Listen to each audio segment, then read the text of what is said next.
as a result of the events with the school teachers in Ontario, a lot of people across Canada are saying, well, is there generally a right to strike? To get the answer on that, I've called in Muneeza Sheikh, who's a lawyer, employment lawyer with Levitt Sheikh, and she joins me right now. Put the question to you. For people across Canada, is there a right to strike? There is a fundamental right to strike, Stephen. Where did that come from?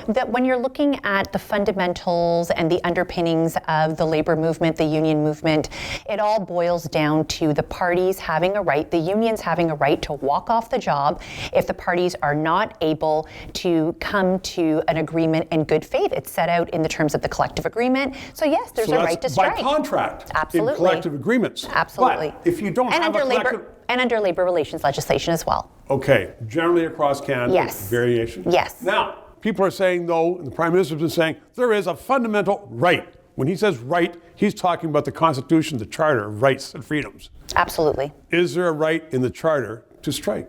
Absolutely there is, which is specifically why we had Premier Ford in this particular case in relation to this dispute with CUPE saying that we are implementing the notwithstanding clause, which of course trumps those rights. So yes, fundamentally there is a right to strike when looking at the labor movement inherently. Is that because of the decision in 2015 of Madam Justice Rosie Abella, who she said, it's time for this to be in the Charter? Well, she reiterated, she confirmed. So it doesn't actually specifically state it the way she had set out in the 2015 decision, but it was something that solidified that right to strike.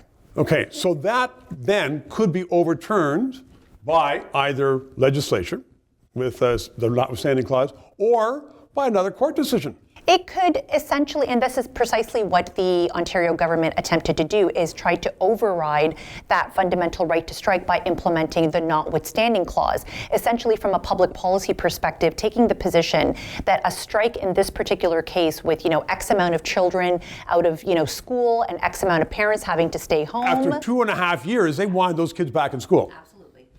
And so, do you think then the Ford government made the right call to try to get them back in? I think the Ford government was pandering to what it considered to be its actual base, which was not 55,000 education workers, but the millions of parents. And what the Ford government probably was not banking on was how many of those parents had that core support for the union and the labor movement overall. So they would rather have supporting the workers than have their kids in school, you think?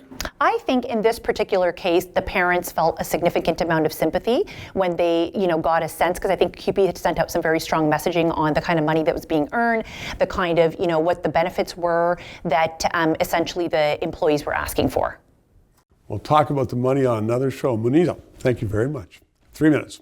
So in 1 year during the pandemic, CBC paid themselves $33 million in bonuses above their great salaries.